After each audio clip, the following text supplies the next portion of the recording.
Our first talk is with author, essayist, travel writer, and in-demand public speaker, Mr. Pico Iyer. The first talk of the summit is in conversation with Sean Lee Davies. Pico, Sean, over to you. Thank you, Lee. Good to see you, Pico. Good to see you. Please. Pico, great to have you here. Such an honor.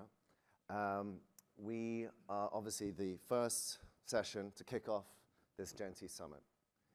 We have some of Asia's most influential leaders and entrepreneurs in this audience. So why do you think we're starting this conference with a talk about stillness?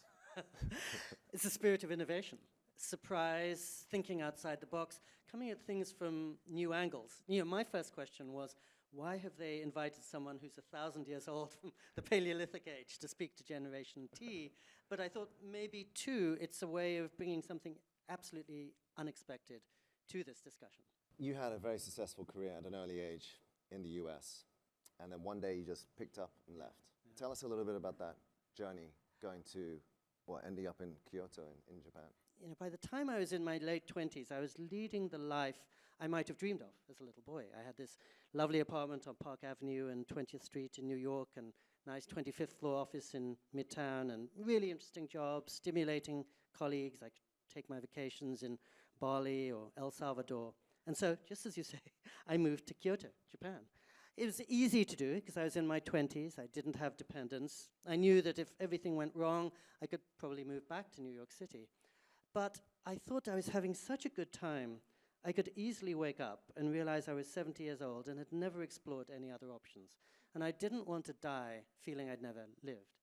And I thought it was better to leave a job when you're really having a good time than when you're in a state of frustration. And whatever happened to me, or didn't happen to me, in a temple in Kyoto would round out whatever I experienced in go-go, fast-paced Manhattan. And so, obviously, I'm not saying to Gen T that you should leave your jobs. All of you are great CEOs and leaders already. But I think, as I was saying, if you can just step away from the place that you know so as to cultivate fresh skills, get new angles, and round yourself out, there's nothing that's lost. And this goes back to what Tamara was saying, because I found that when I was working in Manhattan, I was often doing 16-hour days. I'd go into the office at 8 in the morning, stay till after midnight.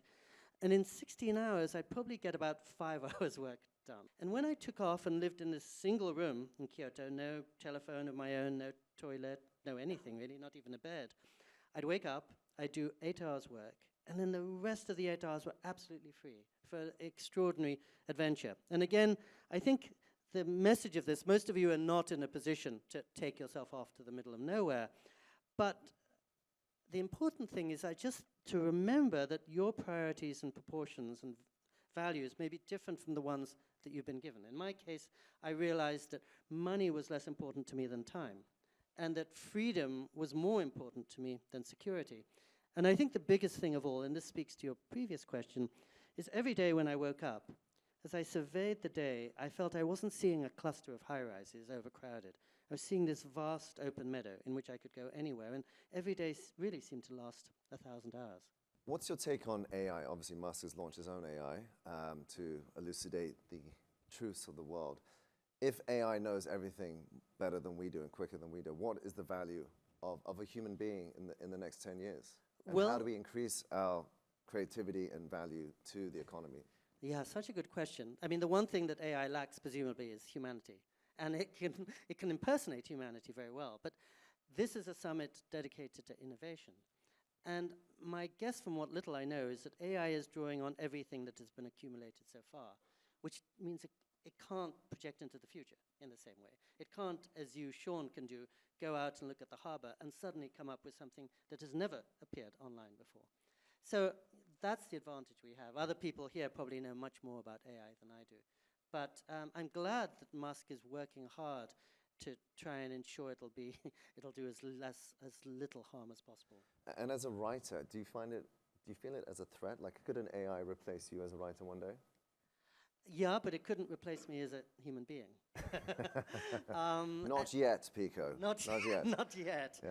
And I'm not sure if it would have the same capacity for surprise. To go back to your first question, really. Right. Well, thank you, Pico. Thank you for your amazing perspectives and advice. That brings us, unfortunately, to the end of the session, but it's been a real honor speaking with you.